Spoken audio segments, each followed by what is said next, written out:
Welcome to our video for sizing females for survival armor.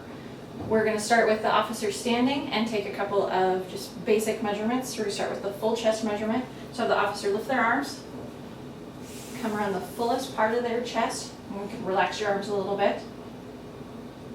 And you want to pull the measuring tape not really tight, but just a little bit snug. And that looks like we've got about 37.5 here. And then you can just move the measuring tape down right underneath the bust line. And again, pull the measuring tape snug but not tight. We've got about 32. And then if you bring it down to, where's your belly button at? Right to the officer's navel. And again, we've got about 32. And then you can have her turn around and you can take the back measurements.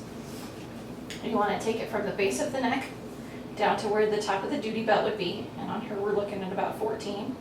And then there's also, we want to do kind of a back width or side seam to side seam. So from the side seam of her shirt across her back here to the other side seam, it's about 16 here. And then what we need to do is have her sit down in a relaxed position, just like she's in a car or at a desk.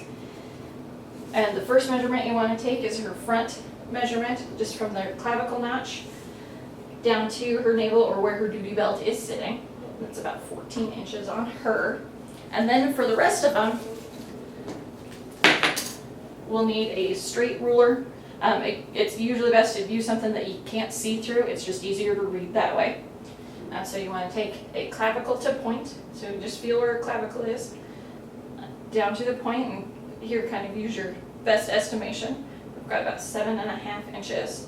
If you've got a 12-inch ruler, this one's easier if you flip it around and start from where her duty belt is and measure up so you don't poke her in the leg. And then from the top of her belt to the point, and here we're looking at about 6.5 inches. I also want to do a side seam to point. So again, just under the officer's arm at the seam of their shirt, out to the point, and about 4.5 inches. And the very last one that you need to take is from point to point, about 7.5 inches. It's also important that you get the officer's height and weight as well as their bra and cup size. You'll also want to know what type of bra that the officer wears on duty, because it will make a difference about how big the vest needs to be. Thank you.